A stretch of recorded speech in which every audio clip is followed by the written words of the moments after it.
నమస్కారం, నా పేరు బాలా. బీసీఎన్ న్యూస్ కి స్వాగతం. ముందుగా ముఖ్యాంశాలు.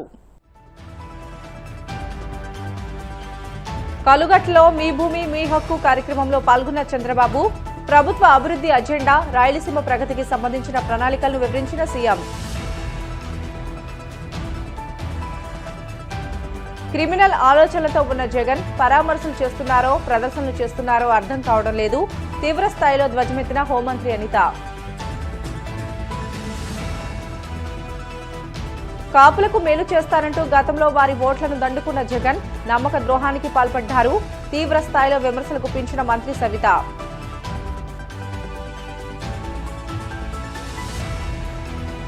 తిరుమల శ్రీవారిని దర్శించుకున్న స్టార్ హీరోయిన్ మీనాక్షి చౌదరి. ఆలయ మర్యాదలతో స్వాగతం పలికిన అధికారులు. కర్నూలు జిల్లా ఎమ్మిగనూరు నియోజకవర్గం కలుగట్లో మీ భూమి మీ హక్కు కార్యక్రమంలో సీఎం చంద్రబాబు పాల్గొని రైతులకు పట్టాదారు పాసు పుస్తకాలను అందించారు. అనంతరం ప్రజలను ఉద్దేశించి సీఎం ప్రసంగించారు. గత 5 ఏళ్ల పాలనలో శ్రీ వెంకటేశ్వర స్వామి ప్రతిష్టను దెబ్బతీసేలా కల్తీ ప్రసాదంతో టీటీడీని అపవిత్రం చేశారని తీవ్ర ఆరోపణలు చేశారు. బాత్రూంలు శుభ్రపరిచే రసాయనాలతో తయారు చేసిన కల్తీ నెయ్యితో లడ్డూలు చేయించారని, దీనిపై సీబీఐ సిట్ క్లీన్ చిట్ ఇచ్చిందని అబద్దాలు చెబుతున్నారని అన్నారు. తాము ఇప్పుడు ఆ తప్పును సరిదిద్ది నాణ్యమైన లడ్డూ ప్రసాదాన్ని అందిస్తున్నామని తెలియజేశారు. ఒకవైపు ప్రతిపక్ష రాజకీయ శైలిని విమర్శలు గుప్పిస్తూనే మరోవైపు తమ ప్రభుత్వ అభివృద్ధి అజెండాను, ముఖ్యంగా రాయలసీమ ప్రగతికి సంబంధించిన ప్రణాళికలను ఆయన వివరించారు. మీ భూమి మీ హక్కు కలుగుట్ల గ్రామానికి వచ్చాను. చాలా సంతోషంగా ఉంది మిమ్మల్ని అందరినీ చూస్తా ఉంటే. రాబోయే రోజుల్లో ఎవరి వల్ల ఇబ్బందులు లేకుండా మీ భూమికి భద్రత ఇచ్చిన ఈరోజు నా జీవితంలో ఎంతో ఆనందాన్ని ఇస్తామని చెప్పి కూడా నేను మీకు తెలియజేస్తున్నాను. భూమి అంటే కేవలం ఒక ఆస్తి కాదు. ప్లీజ్ తమ్ముళ్ళలో కూర్చోండి, ఎవరు లేరు కావాలని కన్ఫ్యూజ్ చేస్తున్నారు. కూర్చోండి, 10 నిమిషాల్లో మనం కంప్లీట్ చేసుకుందాం. ఎవరైనా సరే అనవసరంగా డిస్టర్బ్ చేయాలనుకొని వస్తే మాత్రం పోలీసు వ్యవస్థ ఉంటుంది, వాళ్ళు చూసుకుంటారు. మీరు గమ్మన కూర్చోండి, మీరు ప్రశాంతంగా ఉండండి. ఎవరైనా వచ్చి ప్రజలకు ఇబ్బంది పెట్టేట్టుగా లా అండ్ ఆర్డర్ మాత్రం డిస్టర్బ్ చేస్తే తాట తీస్తా. మీకు ఒక భరోసా ఇవ్వాలి. నేను చెప్పింది మీకు అర్థం కావాలి, మీ ఇబ్బందులు నాకు అర్థం కావాలి. మీ అందరికీ న్యాయం చేయడమే నా ఆలోచన, నా జీవితాశయం అని మరొక్కసారి తెలియజేస్తున్నా. భూమి ఒక ఆస్తే కాదు, జీవనాధారం, కుటుంబానికి భద్రత, భవిష్యత్తుకు నమ్మకం. ఒక రైతు తన బిడ్డల్ని ఎంత ప్రేమిస్తాడో భూమిని అంతే ప్రేమిస్తాడు. నిద్ర లేస్తే భూమి దగ్గరికి పోకపోతే, భూమిని చూడకపోతే రాత్రి నిద్ర రాదు. దేశానికి తిండి పెట్టింది రైతు, అన్నదాత. కరోనా అప్పుడు అందరూ హాలిడే తీసుకున్నారు, కానీ మా రైతులు మాత్రం హాలిడే తీసుకోకుండా దేశానికి అన్నం పెట్టింది రైతన్న అని చెప్పి మరొకసారి విజ్ఞప్తి చేస్తున్నా. అనుబంధం ఎవరు చెరపలేనిది. మన రాష్ట్రం వ్యవసాయ ఆధార రాష్ట్రం. దీనివల్ల ఎక్కువ మంది భూమిపైనే ఆధారపడతారు. నేను అందుకే స్పష్టంగా ఆలోచించాను. ఒకటి, మీ భూమి. మళ్ళీ నేను విషయాలు చెప్తాను. దానికి కావలసిన నీరు ఇవ్వడం, అదేవిధంగా సాగు కూడా. ఎందుకంటే మనం అందరం గుర్తుపెట్టుకోవాలి, నిన్న కూడా ఒక మీటింగ్ పెట్టుకొని, సాగునీటి సంఘాల మీటింగులు పెట్టుకొని నేను ఎక్కడికక్కడ సమీక్షలు చేస్తున్నాను. నా జీవితంలో ఒకటే కోరిక, ప్రతి ఎకరాకు నీళ్లు ఇవ్వాలి. అది కూడా కర్నూలు జిల్లాలో ఉండే పశ్చిమ తాలూకాలకు నీళ్లు ఇచ్చినప్పుడే రాష్ట్రం మొత్తం నీళ్లు ఇచ్చినట్టు అవుతుంది. పరామర్శల పేరిట రాష్ట్రంలో విధ్వంసం సృష్టించాలని వైసీపీ అధినేత జగన్ చూస్తున్నారని హోంమంత్రి వంగలపూడి అనిత దుయ్యబట్టారు. ప్రజాస్వామ్యంలో అధికార ప్రతిపక్ష నాయకులు ప్రజలోకి రావడం తప్పు కాదని, మూర్ఖపు క్రిమినల్ ఆలోచనలతో ఉన్న జగన్ పరామర్శలు చేస్తున్నారో ప్రదర్శనలు చేస్తున్నారో తెలియడం లేదని అన్నారు. వారానికి ఒకసారి బెంగళూరు నుంచి రాష్ట్రానికి వచ్చి విధ్వంసం చేసి వెళ్లాలనేదే ఆయన ఆలోచనగా ఉందని ఆరోపించారు. రోడ్డు మీద బయటికి వచ్చేటంటే విధ్వంసం సృష్టించడానికే వస్తున్నాడు తప్పించి ఏ రోజు కూడా ప్రజా సంక్షేమం గురించి కానీ ప్రజా ఉపయోగపడే పరిస్థితి కానీ ఒక్కటి కూడా కనిపించదు. వచ్చి కూడా ఆఫ్ కోర్స్ వాళ్ళ కార్యకర్తల అంబటి రాంబాబు నాయకుడిని ఆటోమేటిక్ గా పొగుడుతాడు అనుకోండి, అది వేరే విషయం. అది ఆయన ప్రెస్ మీట్ కి ఆయన విజ్ఞతగా వదిలేస్తాను. కానీ నేను చెప్పేది ఏంటంటే మీరు పర్మిషన్ పెట్టండి. మీకు ఒకటే అడుగు చెప్తున్నా, ఈ 1.5 సంవత్సరంలో ఏ రోజైనా వైఎస్ఆర్సీపీ నాయకుల్ని మేము హౌస్ అరెస్ట్ చేశామా అండి? మీరు ఎక్కడైనా విన్నారా హౌస్ అరెస్ట్ చేశామని గాని? ఎక్కడైనా మేము అబ్స్ట్రక్ట్ చేశామా? వాళ్ళొచ్చి మా విధుల్ని, మా పోలీసులు చేసే విధులను ఆటంకపరుస్తున్నారని మేము ఇబ్బందులు పడి తిరిగి వాళ్ళ మీద ఏదైనా కేసు పెడితే తిరిగి తిరిగి వాళ్ళు బయటకొచ్చి వాళ్ళ సొంత మీడియాల్లో, వాళ్ళ సాక్షి మీడియాలో బయటకొచ్చి ఏమని మాట్లాడతారు? పోలీసులు జులుం నశించాలి, పోలీసులు అడ్డగోలుగా వ్యవహరిస్తున్నారు, పోలీసులు తెలుస్తామని చెప్పి పోలీసుల మీద తిరిగి మాట్లాడే పరిస్థితి కనిపిస్తా ఉంది. 6 గంటలు 7 గంటలు మీరు రోడ్ల మీద ఈ రకంగా ట్రాఫిక్ ని ఇబ్బంది పెడుతూ, ప్రజల్ని ఇబ్బందులు పెడుతూ మీరు చేస్తున్న ఈ ప్రదర్శనలు ఎవరి గురించి అని అడుగుతున్నా. అంటే మీ తాలూకా అంటే ప్రాబల్యం పెంచుకోవడానికని మీరు అనుకుంటున్నారు. కానీ ప్రజలు ఎంత ఇబ్బందులు పడుతున్నారన్నది ప్రజలు అనుకుంటున్నారు. ఈ విషయంలో ఎట్టి పరిస్థితుల్లోని కూడా మేము కేసులు ఫైల్ చేయాలి. ఎందుకంటే వాళ్ళు వితౌట్ పర్మిషన్ వెళ్ళారు. మీరు పర్మిషన్ పెట్టండి, పర్మిషన్ పెట్టుకోండి అంటే గనక పర్మిషన్ పెట్టుకుంటే ఇన్ని వెహికల్స్ ఇంతమంది జనం అని చెప్పి మేము చెప్తాం కాబట్టి దానికి పర్మిషన్ పెట్టరంట. ఎంతమంది వస్తారో చెప్పరంట. కానీ ఇలా రోడ్ల మీదకి వచ్చి 6 గంటలు 7 గంటలు ప్రదర్శనలు చేస్తారంట. దీనికి కూడా ప్రజలు కూడా ఆలోచన చేసుకోవాలి. ఇదే పరిస్థితులు ఉంటే గనక రేపు పొద్దున్న ఏదైనా అంబులెన్స్ వెళ్తుంది, అందులోనే ప్రాణాపాయ స్థితిలో ఉన్నవాడు ఉంటాడు.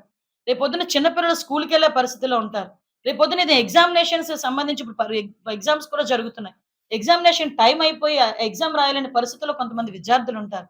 హైవేలోని కనీసం ఒక స్పీడ్ బ్రేకరే పెట్టరండి నేషనల్ హైవేస్ లో.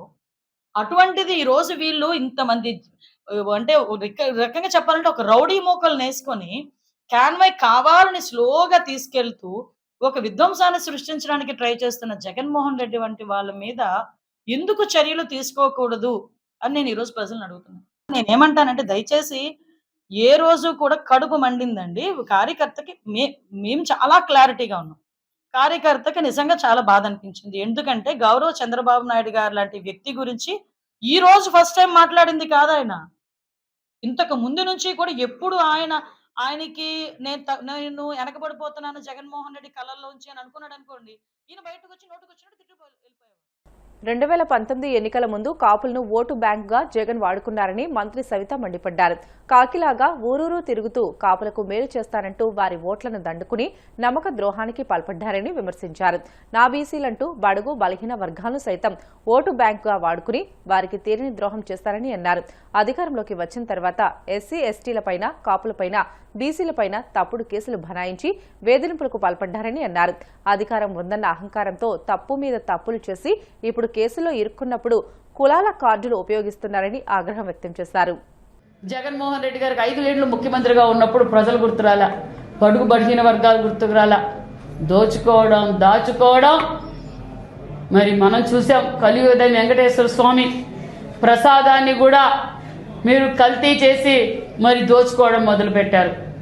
మరి అది చట్టం తన పంతం చేసుకుంటూ పోతుంటే మరి అంబటి రాంబాబు గారు మహిళలు ఏ విధంగా అసభ్యకరంగా మాట్లాడారో చూసాం. జోగి రమేష్ గారు ఏ విధంగా మాట్లాడారో చూసాం.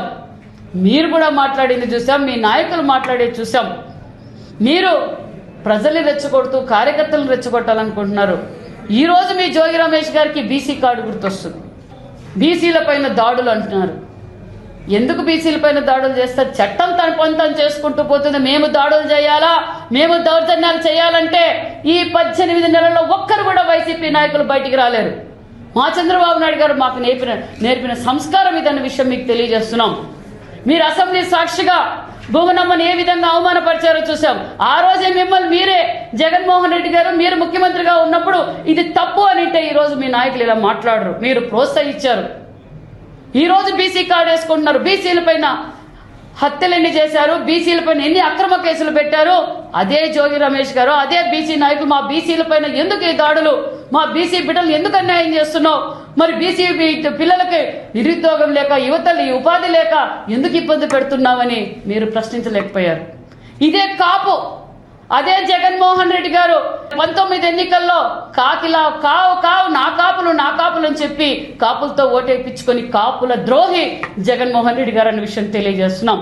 ఈరోజు కాపులు పెద్దపీట వేసింది మేము, బీసీలకు పెద్దపీట వేసింది మేము, ఎస్సీలకు పెద్దపీట వేసింది మేము అన్న విషయాన్ని కూడా మీకు తెలియజేస్తున్నాం. ఈరోజు తెలుగుదేశం ప్రభుత్వంలో 14-19లో బీసీలకు మరి కాపులకు మరి బడుగు బడిహీన వర్గాలకు పెద్దపీట వేసి గౌరవించిన ప్రభుత్వం తెలుగుదేశం ప్రభుత్వం. మళ్ళీ ఈరోజు కూటమి ప్రభుత్వం. ఆ విధంగానే మేము పనిచేస్తున్నాం. మీకు మీ రాజకీయ పార్టీల కోసం ఈరోజు బీసీ కార్డులు కాపు కార్డులు వాడుకుంటున్నారన్న విషయం ప్రజలందరికీ తెలుసన్న విషయాన్ని కూడా తెలియజేస్తూ అభివృద్ధి ధ్యేయంగా మేము పనిచేస్తున్నాం. వైసీపీ నాయకులు కనిపించడం లేదా?